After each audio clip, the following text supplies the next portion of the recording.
Imagine buying a slave at a rock-bottom price, thinking you've scored the deal of a lifetime, only to watch your family crumble, your world turn to nightmares, and a hidden horror unravel that exposes the darkest secrets of an entire society. This isn't just a ghost story, it's a chilling tale of justice from beyond the grave, rooted in America's forgotten past. Buckle up, because what happened next will haunt you long after the video ends. April 5, 1857, Richmond, Virginia. The final lot of the spring auction stood on the platform. A woman named Eliza, aged 26, accompanied by her 8-year-old daughter. The auctioneer's voice echoed through the crowded square as he listed her skills. Skilled seamstress, literate, strong constitution. The bidding should have been fierce. Instead, silence fell over the crowd like a burial shroud. When plantation owner Jonathan Hargrove raised his paddle offering $150, far below market value, no one countered, not a single competing bid. The auctioneer's gavel fell with an eerie finality. Hargrove had bought himself what he thought was a bargain. What he'd actually purchased was something that would destroy his family, shake the foundations of Virginia society, and expose a conspiracy of silence that had claimed 19 lives over 7 years. But the truth was far more terrifying than anyone could have imagined. The late 1850s in Virginia existed in a strange twilight between worlds. While abolition fires burned hot in the North and cotton empires expanded relentlessly in the Deep South, Virginia occupied an uncomfortable middle ground. The state's economy depended on slavery, yet its proximity to free states across the Potomac River created constant tension. By 1857, the institution everyone had taken for granted was showing its cracks. Richmond itself wore the contradictions openly. Known as the capital of the Confederacy, in waiting for its political influence and cultural refinement, it also hosted one of the region's largest slave auction houses. On any given Saturday, you could attend a lecture on classical philosophy in the morning and watch human beings sold on the courthouse steps in the afternoon. The city's elite prided themselves on being more civilized than their Deep South counterparts. They didn't speak of slavery as eternal, just necessary for now. This moral equivocation would become crucial to understanding what happened next. Jonathan Hargrove fit perfectly into this world of cognitive dissonance. At 45 years old, he owned Oak Ridge Estate, a mid-sized plantation 15 miles outside Richmond specializing in tobacco and wheat. He wasn't among Virginia's wealthiest planters, but he was comfortable. More importantly, he was respected. He served as a deacon at First Episcopal Church, sat on the county agricultural board, and had recently been appointed as a commissioner, reviewing conditions at the local poorhouse. His wife, Elizabeth, hosted the county's most sought-after garden parties. Their 3 children attended the finest schools. By all accounts, Jonathan considered himself a progressive slave owner. He allowed his enslaved workers small garden plots. He didn't permit overseers to use whips without his approval. He'd even taught 2 of his house servants to read, technically illegal in Virginia, but overlooked given his social standing. In his mind, he was proof that slavery could be humane, that the system could be reformed from within. This self-deception would make what came next even more unthinkable. The spring of 1857 brought unusual tensions to the region. Nat Turner's rebellion was long past, but rumors of abolitionist agitators filtered through Virginia weekly. Slave patrols had increased. 4 plantations in adjoining counties had reported runaways in the past month alone. When Jonathan arrived at the April auction, he wasn't looking for new purchases. He had adequate labor, but he believed in attending to maintain social connections and keep abreast of market conditions. That's why Eliza's presence shocked him. She'd been owned by the Beaumont family for over a decade, working in their main house in Norfolk. The Beaumonts were old Virginia money, the kind of family that didn't need to sell assets. Yet here was Eliza, one of their most valuable enslaved workers, being auctioned without explanation. She stood on the platform with her daughter, Rose, clinging to her skirts, her face carefully blank, the expression of someone who'd learned that showing emotion brought only pain. What Jonathan didn't know, what no one in that crowd would speak aloud, was that Eliza had been sold by 4 different owners over the past 7 years. Each time she'd been put back on the market within 15 months. Each time the selling price dropped. Each time the whispers grew louder among those who knew, though they never quite became words. The warning signs were there if Jonathan had been willing to see them, the way elderly planters looked away when Eliza was brought out. How the auctioneer rushed through her listing, eager to move past this lot. The nervous laughter from a group of younger men near the back who clearly knew something. But Jonathan saw only a skilled worker being offered at an absurdly low price because he assumed she came with a child, which many planters considered a liability. When the auctioneer asked for opening bids at $250 and received only silence, Jonathan felt opportunity pull at $200. Still nothing. The auctioneer's frustration became palpable. "Gentlemen, you're looking at a seamstress who can produce garments that would cost you twice this at any dressmaker. She's healthy, no history of running." That last statement Jonathan would later realize was technically true, but strategically misleading. Eliza had never run away. She'd never needed to. There were far worse things than running. When Jonathan raised his paddle at $150, he expected someone to counter. Instead, a wave of relief seemed to pass through the crowd. The auctioneer brought his gavel down with almost unseemly haste. Papers were signed. Money changed hands. And Jonathan Hargrove became the owner of a woman whose previous masters had been so desperate to remove her from their property that they'd accepted devastating financial losses. The ride back to Oak Ridge Estate took 4 hours by wagon. Jonathan made conversation, trying to assess his new purchase's temperament. Eliza answered his questions in a soft, steady voice. Yes, she could sew any garment from patterns. Yes, she had experience managing household staff. Yes, her daughter was quiet and well-behaved. Her answers were perfect, too perfect. Each response precisely calibrated to what a master wanted to hear. Rose said nothing at all. The child's silence struck Jonathan as odd, but not alarming. Many children were quiet around white adults.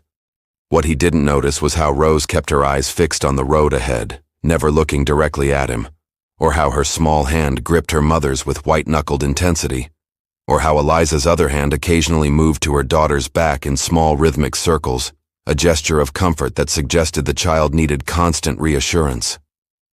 They arrived at Oak Ridge Estate as the sun dipped below the tree line. Elizabeth came out to meet them, curious about her husband's unplanned purchase. When Jonathan explained what he'd paid, her eyes widened with pleasure. She'd been wanting a skilled seamstress for months.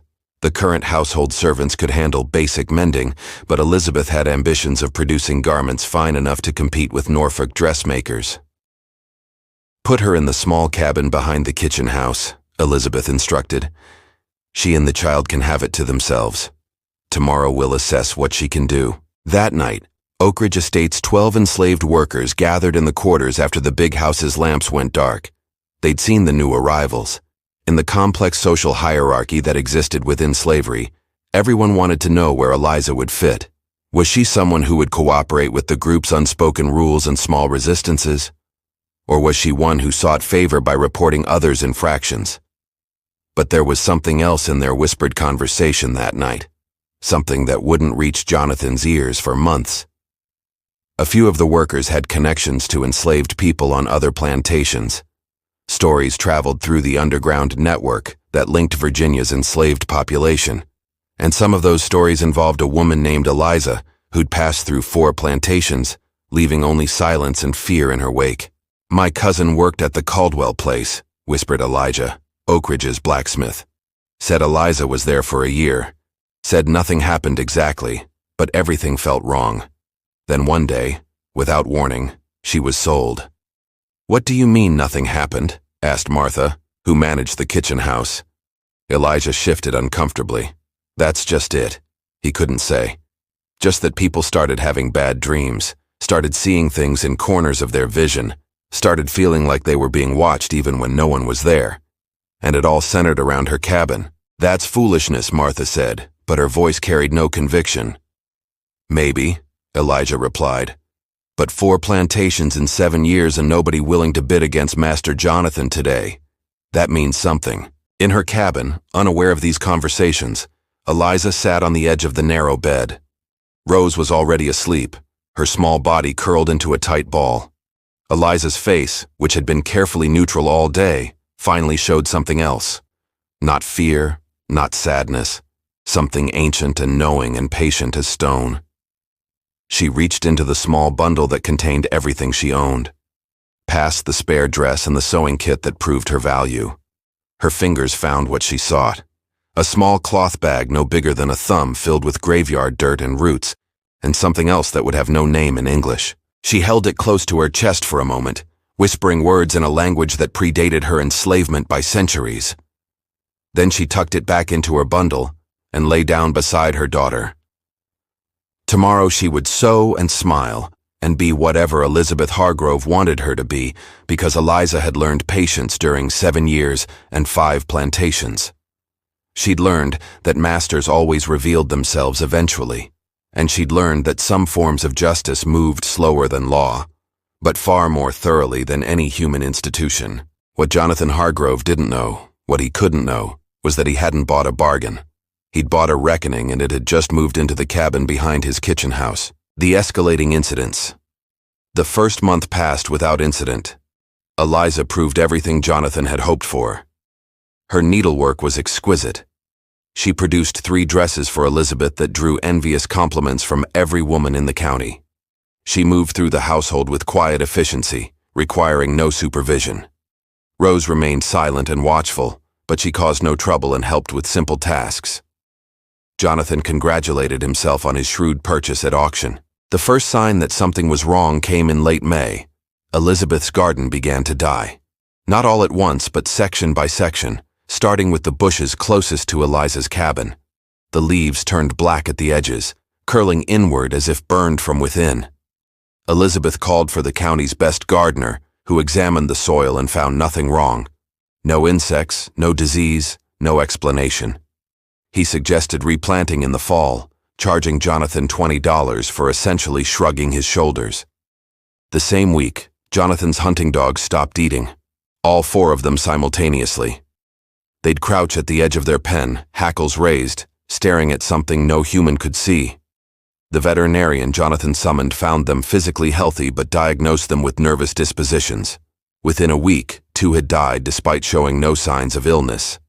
The veterinarian had no explanation and refused Jonathan's offer to return for a second examination. Jonathan might have connected these incidents if they'd happened back to back, but they were spaced out just enough to seem like unfortunate coincidences. And he was a practical man, not given to superstition. When Elizabeth mentioned that perhaps the new seamstress had brought bad luck, he laughed it off as feminine fancy. The second incident was harder to dismiss. In mid-June, Jonathan's oldest son, Henry, age 16, began sleepwalking. He'd always been a sound sleeper, but now his mother found him 3 nights in a row, standing in the backyard in his nightshirt facing Eliza's cabin. When Elizabeth woke him, Henry had no memory of leaving his bed. The 3rd time it happened, Elizabeth noticed that Henry was whispering something repeatedly. She had to put her ear close to his lips to hear it. "She wants what's owed," Henry whispered in a voice that didn't quite sound like his own. "She wants what's owed. She wants what's owed." When Elizabeth told Jonathan, he dismissed it as a nightmare brought on by Henry's upcoming exams.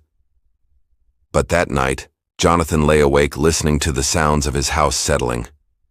And he realized he'd been hearing something for weeks now.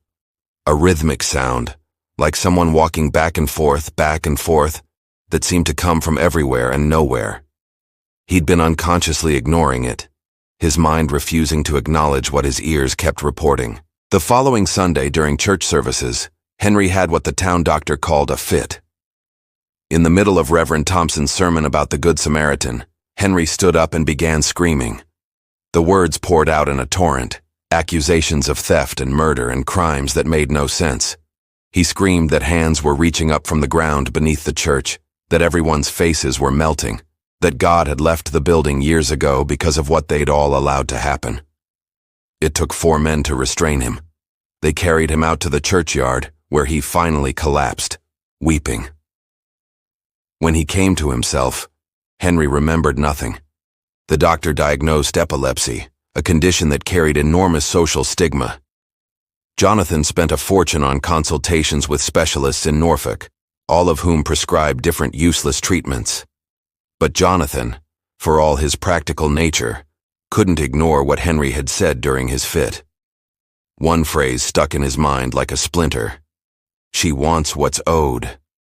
It was exactly what Elizabeth reported Henry had whispered while sleepwalking, and Henry had been staring at Eliza's cabin both times. The third incident affected Elizabeth directly.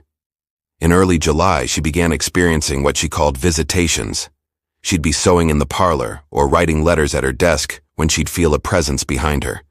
Every time she turned around, nothing was there. But the feeling intensified, becoming so overwhelming that Elizabeth started refusing to be alone in any room. She insisted on a servant being present at all times, even when she used the privy. Then the visitations became visual. Elizabeth woke one night to find a figure standing at the foot of her bed. In the darkness, she could make out only a silhouette, a woman's shape, impossibly still. Elizabeth tried to scream, but found her voice frozen. She tried to wake Jonathan beside her, but couldn't move her arms. She lay paralyzed for what felt like hours, staring at the figure until finally it faded like morning mist, and she could move again. Jonathan insisted it was a nightmare. Elizabeth insisted she'd been fully awake. The argument marked the first real crack in their marriage.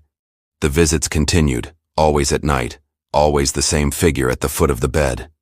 Sometimes Elizabeth felt pressure on her chest as if something invisible was sitting on her. She began sleeping in the spare bedroom, then in her daughter's room. The figure followed her everywhere. By August, Elizabeth was barely sleeping. Dark circles framed her eyes. She'd lost 12 LEBs. Her friends whispered that she'd taken ill, perhaps with consumption.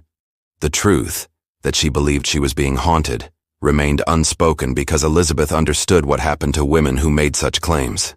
Asylums were filled with inconvenient wives diagnosed with hysteria. The fourth incident was the one that finally broke through Jonathan's denial.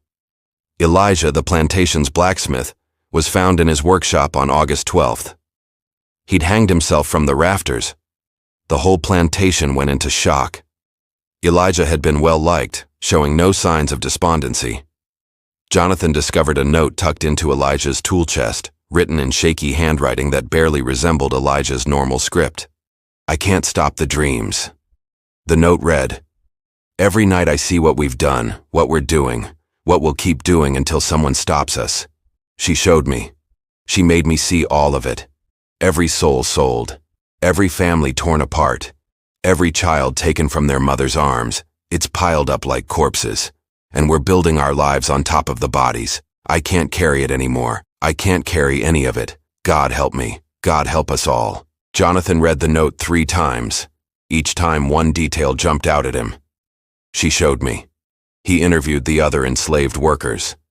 At first they were reluctant to speak, but grief over Elijah's death loosened tongues. Martha finally told him what they'd been experiencing. The dreams that came to everyone in the quarters. Dreams where they saw themselves from the outside, saw the plantation from above, saw the whole system of slavery as if through God's eyes. Dreams where they understood exactly what they were part of. Dreams where they felt every lash, every sale, every separation as if it was happening to them personally. "When did the dreams start?" Jonathan asked, though he already knew the answer. "April," Martha said quietly, "right after she came." Jonathan walked to Eliza's cabin. She was sitting outside sewing a shirt while Rose played with a corn-husk doll nearby. When Eliza saw him approaching, she didn't look guilty or afraid. She looked at him with the same calm, patient expression she'd worn since the day he bought her. "My blacksmith killed himself," Jonathan said. "I heard, sir. Terrible tragedy." Her voice carried perfect sympathy. "My wife can't sleep. My son has fits. My workers are having nightmares. And it all started when you arrived." Eliza's hands never stopped moving, the needle flashing in and out of the fabric. "Coincidence is a strange thing, Master Hargrove. Sometimes bad fortune just visits a place for no reason at all. I don't believe in coincidences." Now she did look up, meeting his eyes directly, something enslaved people were taught never to do. "No, sir, I don't imagine you do. But I don't imagine you believe in a lot of things that are true just the same." "What are you?" "I'm your property, sir. Bought and paid for. $150 at auction." She returned to her sewing. "Though you got a bargain, I'll admit most men pay much more for what I bring." Jonathan felt ice water run down his spine. What did you do to my family?" "I haven't done anything to your family, Master Hargrove. I've sewn your wife's dresses. I've kept my cabin clean. I've caused no trouble whatsoever. If your family is troubled, perhaps you should look to your own conscience for the cause." She said it so reasonably, so calmly that for a moment Jonathan doubted himself. Then he remembered Elijah's note. He remembered Henry screaming in church. He remembered the dogs that had stared at nothing until they died. "I want you off my property." "Of course, sir. Should I pack now?" "Tomorrow I'll arrange for you to be sold in Richmond." "Yes, sir." Eliza tied off her thread and bit it clean. "Though I should tell you I've been sold 5 times now. It never quite solves the problem my masters hope it will." Jonathan walked away, his hands shaking. Behind him, Rose began to sing in a language he'd never heard before. It was a sound both beautiful and wrong, like music played backwards. That night, Jonathan couldn't sleep. He lay in bed trying to rationalize everything that had happened, trying to explain it through coincidence and imagination and the power of suggestion. But around 3 in the morning, he heard footsteps in the hallway.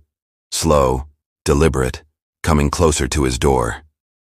The door opened, though he'd locked it. A figure stood silhouetted in the doorway, too tall to be Elizabeth, too still to be human. It stood there for a full minute while Jonathan's heart hammered against his ribs. Then it spoke in a voice like wind through a graveyard. "You asked what she is.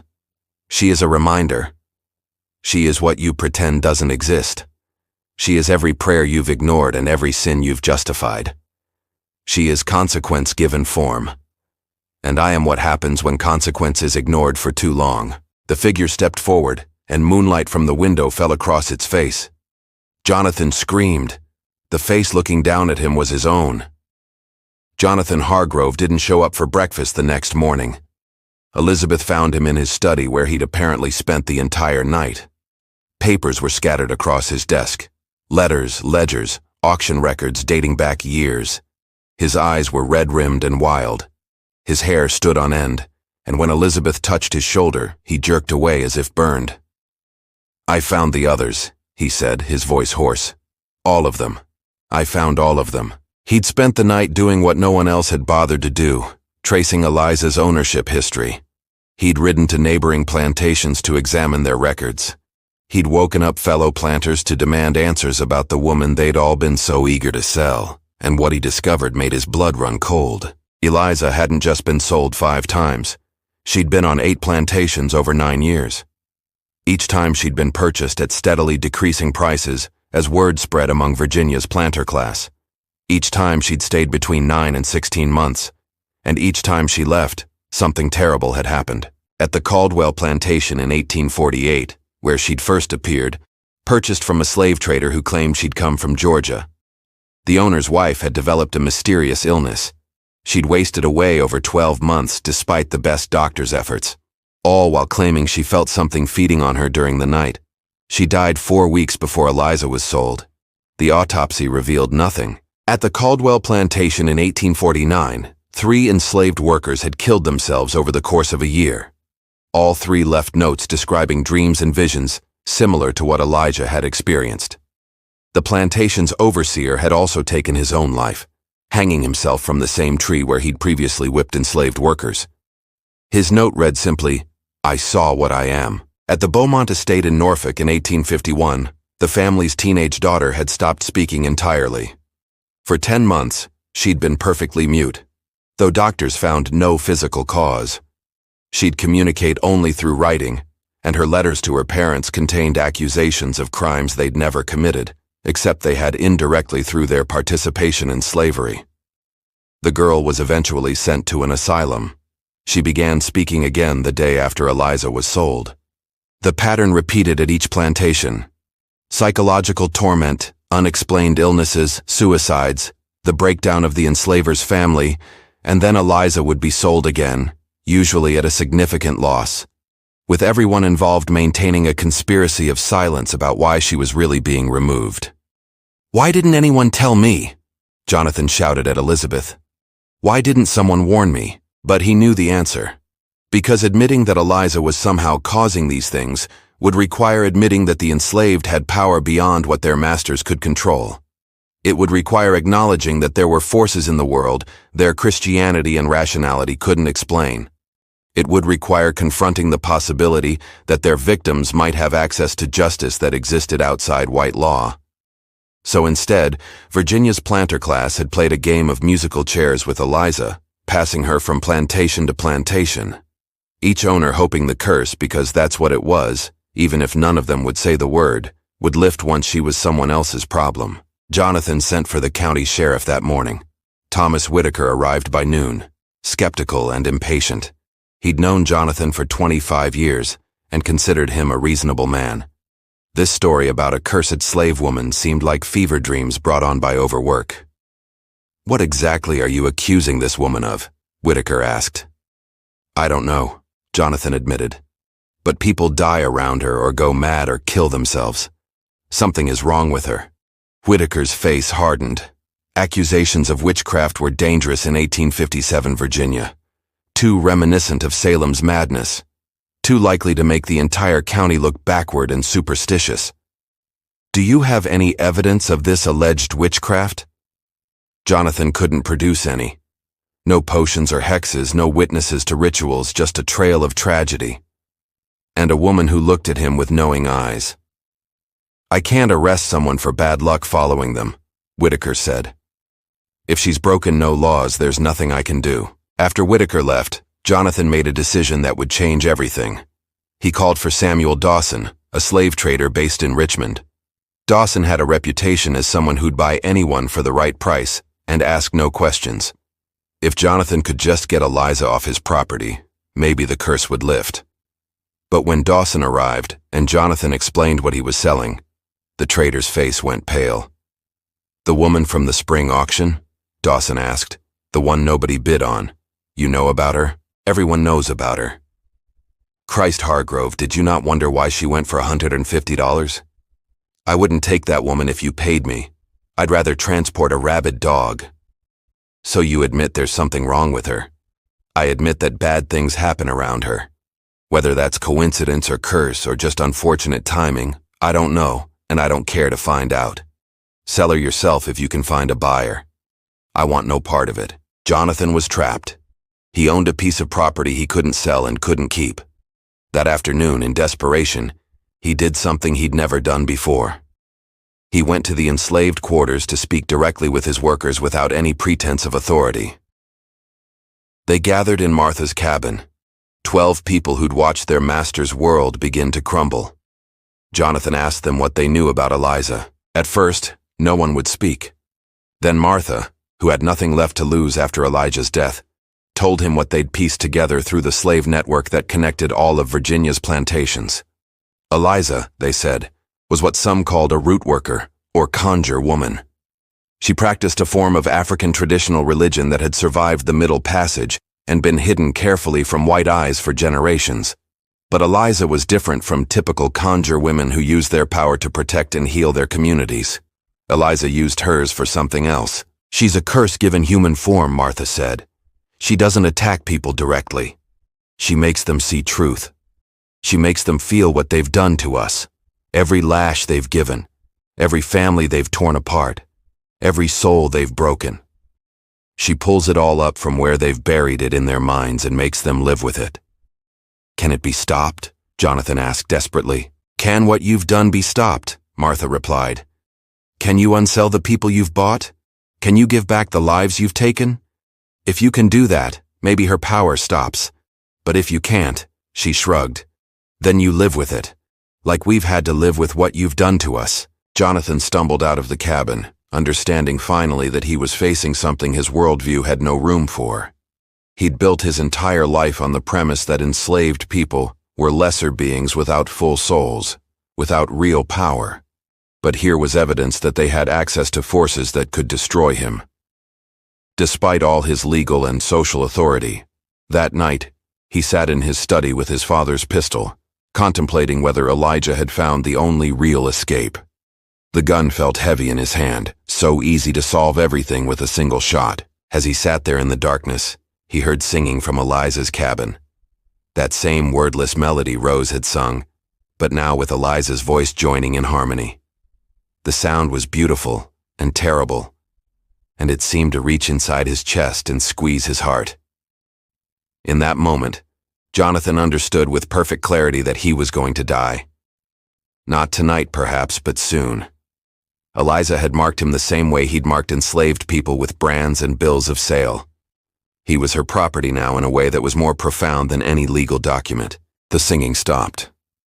In the silence that followed, Jonathan heard footsteps on his porch.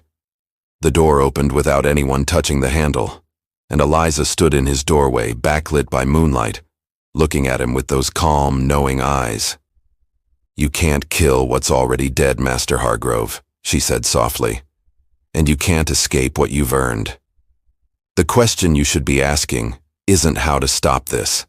The question is, what will you do with the time you have left?" Jonathan raised the pistol not to shoot himself, but to shoot her. His finger squeezed the trigger. Nothing happened. The gun wouldn't fire despite being loaded and cocked. Eliza walked forward until she was standing directly in front of him. She reached out and gently pushed the gun barrel aside. "You don't need that. What's coming can't be stopped by bullets. It's already inside you. It's been inside you since the first time you looked at another human being and decided they were property." "I'm what you made me," Eliza replied. "Every enslaved woman who's been violated. Every child sold away from their mother. Every man worked to death. Every prayer for justice that went unanswered. I'm what happens when suffering reaches a critical mass. I'm what you should have been afraid of all along." She turned and walked out, leaving Jonathan alone with his useless gun and his certainty that he was doomed. The next morning, Jonathan Hargrove called for a meeting with every plantation owner in the county. They gathered at his home, curious and concerned about what had put such desperation in his message. In his study, surrounded by men he'd known for decades, Jonathan told them everything. He showed them his research. He laid out the pattern of Eliza's ownership. He explained the curse that followed her, and he demanded to know why no one had warned him.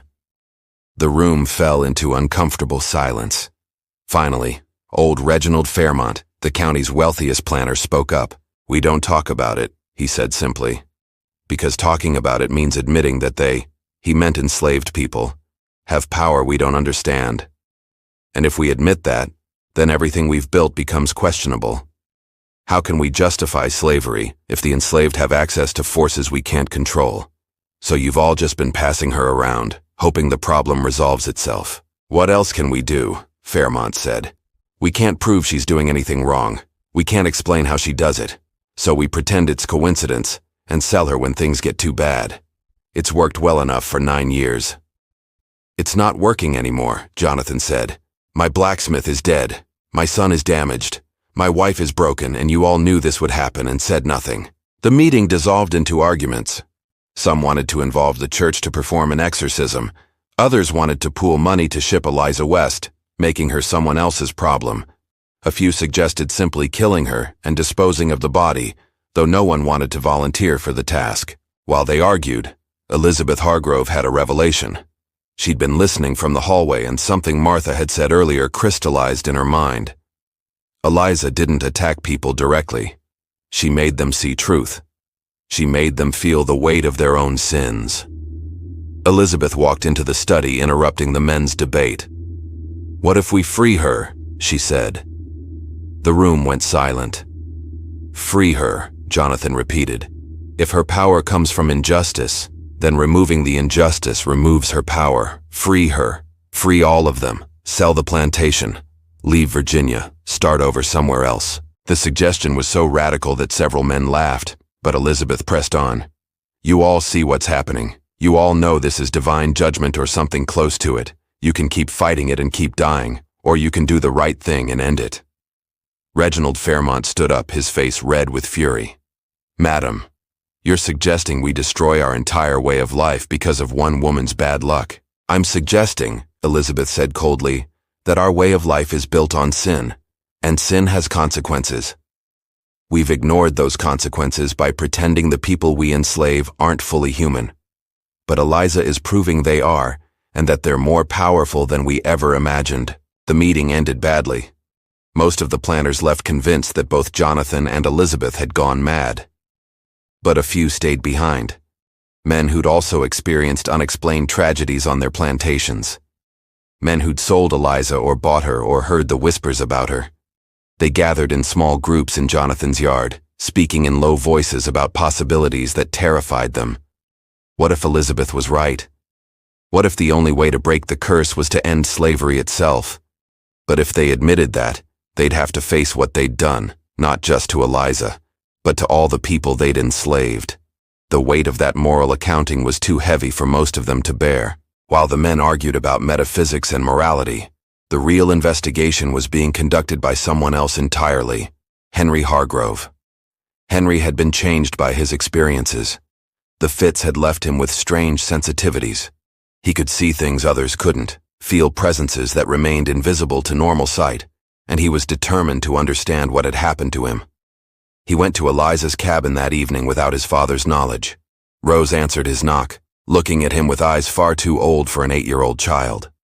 "She's been expecting you," Rose said, stepping aside. Eliza sat at a small table, working by candlelight on a piece of embroidery that made Henry's eyes hurt to look at. The patterns seemed to move and shift, forming shapes that had meaning he could almost grasp. "You came to ask questions," Eliza said without looking up. "I came to understand why you're doing this," Henry replied. Now she did look at him, and Henry saw sadness in her eyes. Real sadness, not the performance she showed his father. "Do you know how many children I've had, Henry Hargrove?" The question caught him off guard. "No. 5. 5 babies I carried and birthed and nursed. Do you know where they are now?" Henry shook his head, though he could guess. "My firstborn, a son, was sold when he was 4 years old. Sold to a trader heading to Alabama. I never saw him again. My second, a daughter, was given as a gift to my master's sister when she married. She was 2 years old. My third child, another son, died of fever because the plantation doctor wouldn't treat enslaved children unless they were worth more than the cost of medicine. He was 3. Her voice remained steady, clinical, as if recounting someone else's story.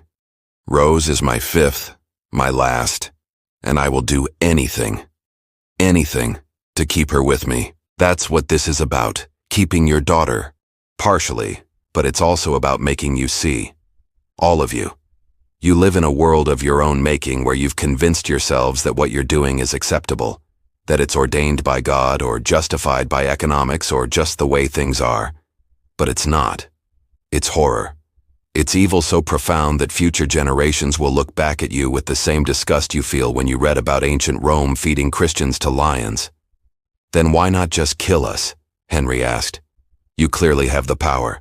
Eliza smiled, and it was the saddest expression Henry had ever seen. "Because killing you would be mercy. You die and face whatever judgment comes after without understanding what you'd done, without feeling it in your bones. I don't want you dead, Henry. I want you awake. I want you to feel every moment of suffering you've caused. I want you to carry that weight until it crushes you or changes you. That's torture." "Yes," Eliza agreed. "Yes, it is. Welcome to how we've lived for 200 years. Henry sat down without being invited, his legs suddenly weak. "What did you do to me during the fit at church?" "I didn't do anything to you. I just opened your eyes. Made you see what the world really looks like without the lies you tell yourselves. It happens to everyone eventually, master or overseer. But even the enslaved participate in the system they have to survive, and even they can't always live with what they've done when they truly see it." Henry felt tears running down his face. "What happens now? That depends on your father, on all the masters. They can continue as they are, and I'll continue showing them truth until they break or change. Or they can choose differently. They can actually live according to the Christianity they claim to believe. They can free us. They can make reparations. They can spend the rest of their lives trying to repair what they've broken. That won't happen." "Probably not," Eliza agreed. "Which means I'll be sold again, passed to another plantation, and I'll do there what I've done here, and eventually one way or another slavery will end. Maybe not in my lifetime, but it will end because systems built on such profound evil can't stand forever. They carry the seeds of their own destruction." Henry left the cabin with his worldview shattered beyond repair. He understood now what Eliza was. Not a demon or a witch, but something far more terrifying. She was a mirror, showing people exactly what they were, and most people couldn't survive seeing themselves clearly. The next week brought a series of revelations that would shake Richmond County to its foundations. Henry, unable to live with what he knew, began talking. He told his younger siblings about the realities of slavery they'd been shielded from. He spoke to other young men his age, describing what he'd learned. Some called him mad. Others listened with growing horror as their own carefully constructed rationalizations began to crack. More significantly, Henry began documenting everything. He wrote down Eliza's ownership history. He interviewed enslaved people on his father's plantation and others nearby, recording their stories, their real stories, not the sanitized versions white people told themselves. He compiled evidence of beatings, rapes, family separations, and deaths that had been explained away as natural or necessary. Jonathan found the documents in his son's room and burned them, but Henry had already made copies and distributed them to several abolitionist sympathizers in Richmond. The information began spreading through underground networks, moving north to where it would fuel anti-slavery sentiment. Meanwhile, Elizabeth Hargrove made her own decision without consulting her husband. She went to Judge Harlan, one of the few county officials known to have abolitionist leanings, and signed papers manumitting all 12 enslaved people on the Hargrove plantation. The act was legal. She owned half the property in the marriage, but it effectively destroyed Jonathan economically. When Jonathan discovered what she'd done, he raged for hours, but Elizabeth stood firm. "I will not spend another night in a house built on suffering," she said. "Free them or I leave with the children.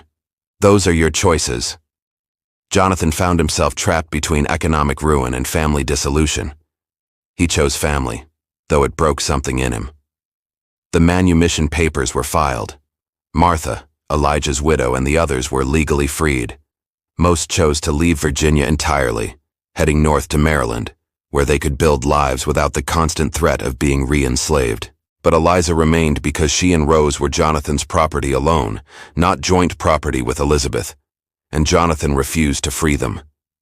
"She cursed me," he told Elizabeth. "She destroyed everything I built. Why should I reward that with freedom?"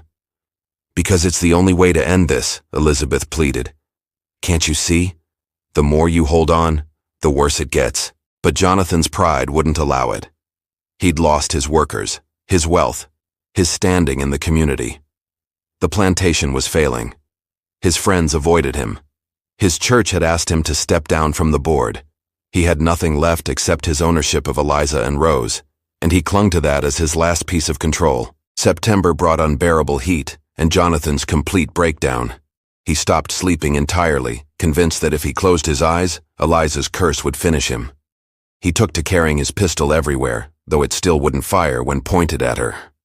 He drank heavily and raved about conspiracies and witchcraft. Elizabeth and the children moved to Norfolk, unable to watch his deterioration. Henry stayed, feeling responsible for his father's spiral. He was the one who found Jonathan on September 19th in the tobacco barn hanging from the same rafter where Elijah had died 2 months earlier. Jonathan left no note, but beside his body was a ledger open to a page where he'd calculated the total monetary value of every enslaved person he'd ever owned. At the bottom, in shaky handwriting, he'd written, "The price of everything, the value of nothing." Jonathan Hargrove's death should have ended the story. Instead, it catalyzed events that would reverberate throughout Virginia for years to come. Sheriff Whitaker, finally taking the situation seriously, launched a formal investigation. He brought in a special prosecutor from Williamsburg, a man named Edward Sinclair, who had a reputation for being skeptical of supernatural claims. Sinclair approached the case as if it were a murder rather than a suicide, which meant examining every detail of what had happened at Oak Ridge Estate over the previous 6 months. Sinclair interviewed everyone who'd had contact with the plantation. He spoke with the formerly enslaved workers, now free but still living nearby. He examined Jonathan's financial records, his correspondence, his medical history. He tracked down Eliza's previous owners, forcing them to give depositions about what had occurred on their plantations. What Sinclair discovered was a pattern so consistent it couldn't be dismissed as coincidence. 8 plantations, 19 deaths total, suicides, mysterious illnesses, and what appeared to be stress-induced heart failures, all occurring within proximity to Eliza's presence. Yet in every case, there was no physical evidence linking her to any crime. She never touched anyone, Sinclair wrote in his report. She never threatened anyone.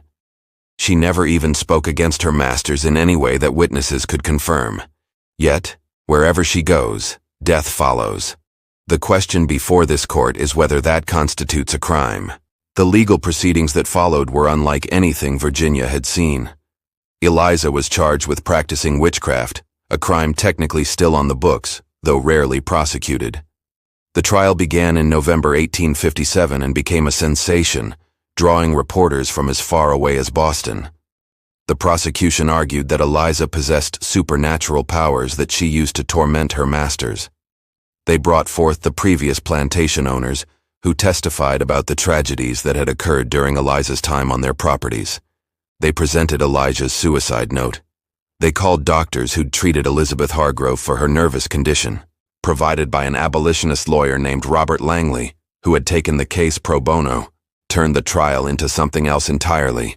He made it about slavery itself. "Gentlemen of the jury," Langley said in his opening statement, "you are being asked to convict a woman of witchcraft because the families who enslaved her experienced misfortune. But I put it to you that the real witchcraft is slavery itself. The real curse is the institution that tears families apart, that treats human beings as property, that builds wealth on suffering. If guilt needs to be assigned, look not to the enslaved, but to the enslavers." Langley called Henry Hargrove to testify. Henry, still reeling from his father's death, spoke with brutal honesty about what he'd learned. He described the system of slavery as he now understood it. The rapes disguised as relations, the beatings justified as discipline, the separations explained as economic necessity. He read from his interviews with enslaved people, describing horrors that made several jurors visibly uncomfortable. "My father died of guilt," Henry said, not because Eliza cursed him, but because she made him see what he'd been doing his entire life. She held up a mirror and he couldn't bear his own reflection. The prosecution objected repeatedly, arguing that the trial was about Eliza's actions, not the morality of slavery. But Judge Harlan, the same judge who'd processed Elizabeth's manumission papers, allowed the testimony to continue. Later, he'd say that the trial needed to address the underlying questions, not just the surface accusations. Eliza herself took the stand on the 5th day of the trial. It was extraordinary. Enslaved people's testimony was rarely considered valid in court, but because she was charged with a crime, she had to be allowed to defend herself. "Did you curse Jonathan Hargrove?" "No, sir," Eliza replied. "Did you use witchcraft against him?" "I don't know what you mean by witchcraft, sir. Did you use any supernatural powers to cause harm to him or his family?" Eliza was silent for a long moment. When she spoke, her voice carried throughout the packed courtroom. "I prayed every night. I prayed to my ancestors and to the God you claim to worship. I prayed for justice. I prayed for truth. I prayed that the people who owned me would see themselves clearly just for one moment. If prayers are witchcraft, then yes, I'm guilty." "What did you pray would happen to them?" "I prayed they would change, that they would free us, that they would recognize our humanity and act accordingly." She paused.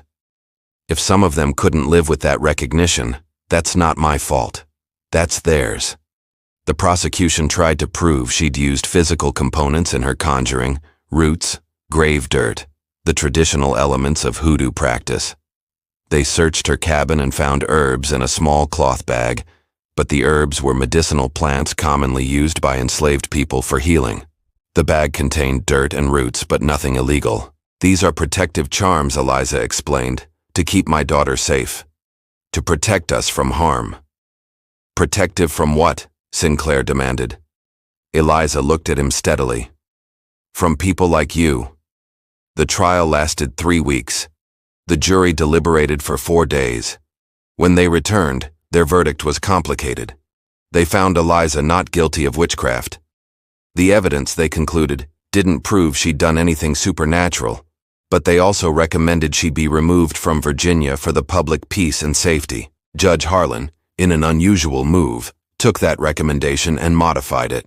He declared Eliza and Rose free, their manumission paid for by the county, but he also banished them from Virginia, giving them 30 days to leave the state. Additionally, he ordered that a full accounting be made of all the deaths associated with Eliza's presence, and that the families of the deceased enslaved people receive monetary compensation from the estates of the planters who'd owned them. It was an imperfect solution that satisfied no one. Abolitionists were furious that Eliza was being banished. Pro-slavery advocates were outraged that she'd been freed. And the compensation order, though largely symbolic, as most enslaved people had no surviving family to claim it, set a precedent that terrified plantation owners throughout the state. Eliza and Rose left Virginia on December 10, 1857. Henry Hargrove arranged their passage north and gave them money from his inheritance. The last anyone in Virginia saw of them was at the Potomac River Ferry, where Eliza stood at the railing with her daughter, looking back at the state that had enslaved her. A witness reported that just before the ferry left, Eliza spoke loud enough for several people to hear. "I'm leaving, but others like me will come. We're everywhere you've enslaved us. And we're all praying, all asking for justice, all holding up mirrors. You can banish me, but you can't banish truth. It's already inside you." The ferry pulled away, carrying Eliza into freedom and into legend. But the story didn't end there. In the months following the trial, a strange phenomenon swept through Virginia's plantation country.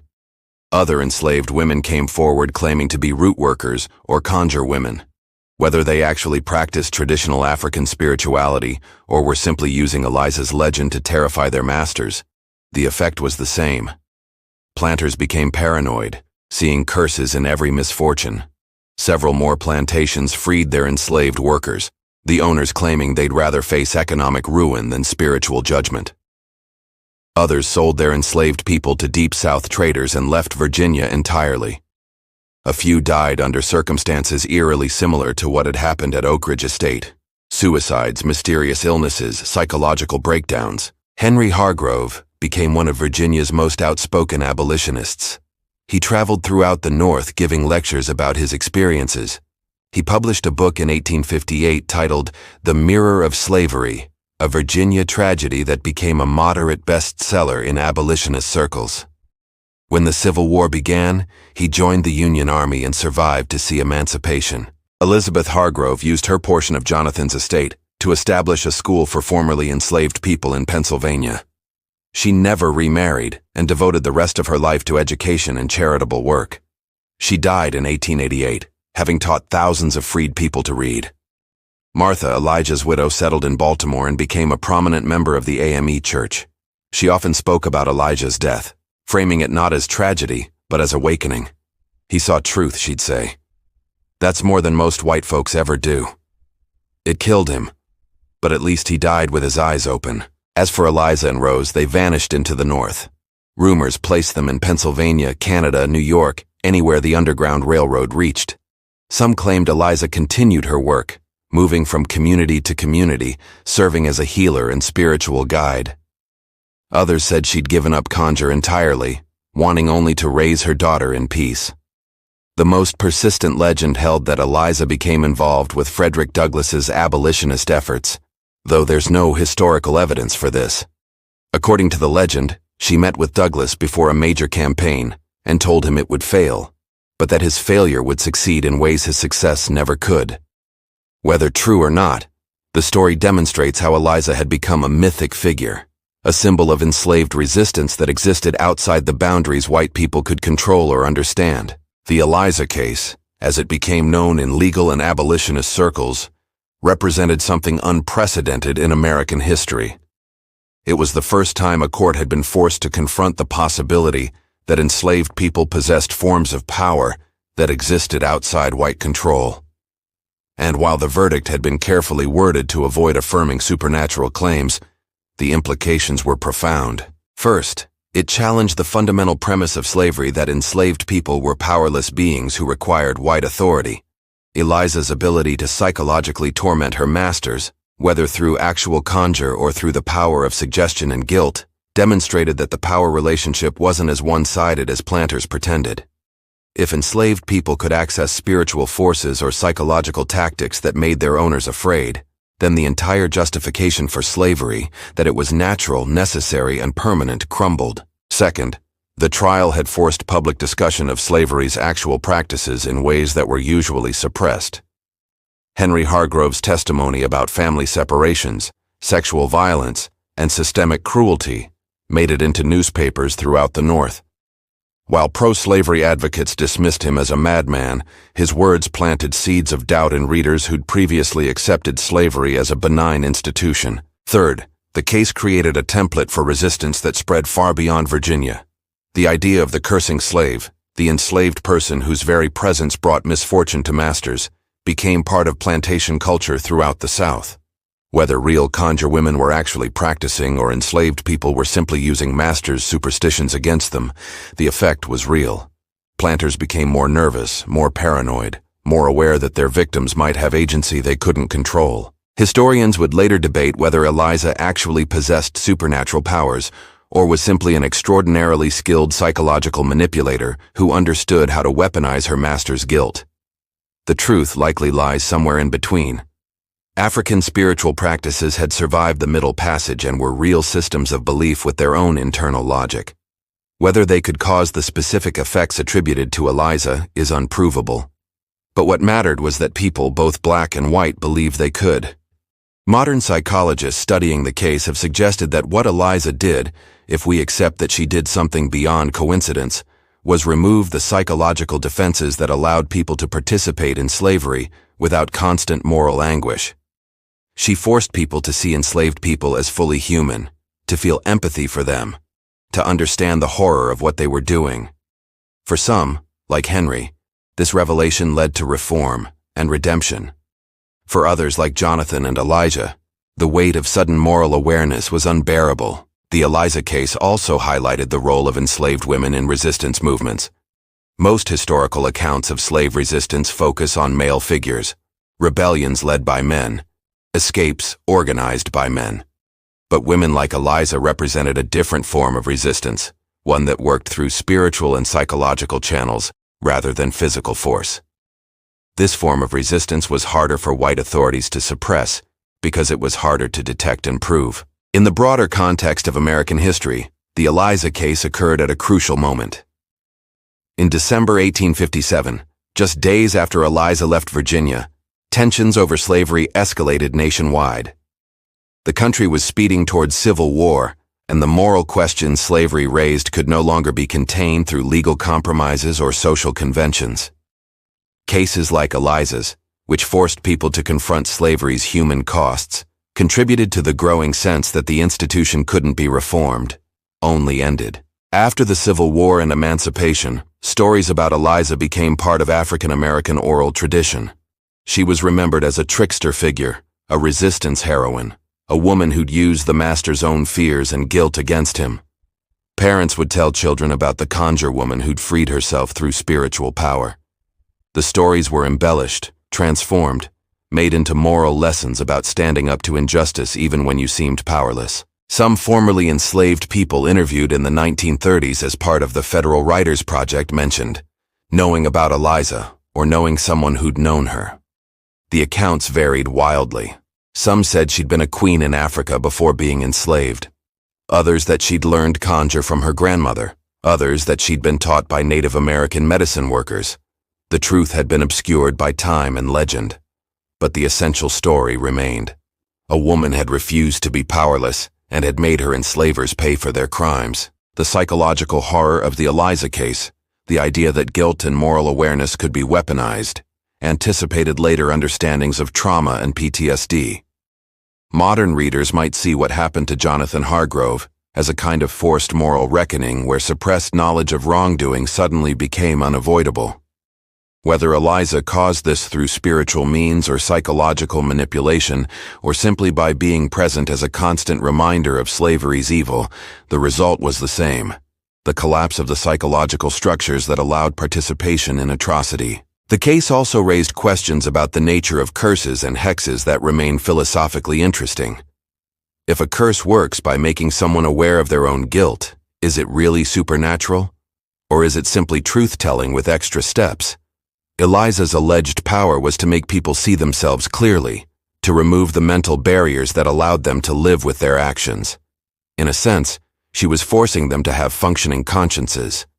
That this proved lethal for some suggests how thoroughly the practice of slavery required the suppression of normal human empathy. The Eliza case remains one of the most unusual legal proceedings in American history, a trial about witchcraft that became a trial about slavery itself.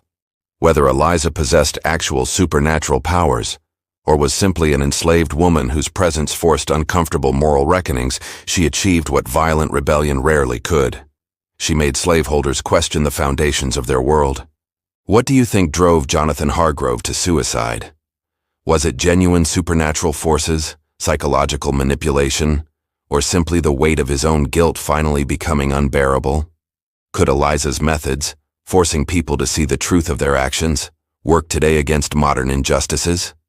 Leave your theories in the comments below.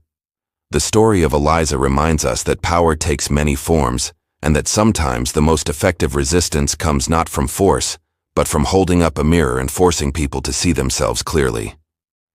It's a lesson that resonates far beyond the antebellum South. If this chilling dive into America's hidden horrors kept you on the edge of your seat, smash that like button and share it with a friend who loves mind-bending mysteries. Drop a comment with your thoughts. Did this story change how you see history? Hit subscribe and turn on notifications so you never miss our next exploration into the shadows of the past. Stay curious, stay questioning, and we'll see you in the next one.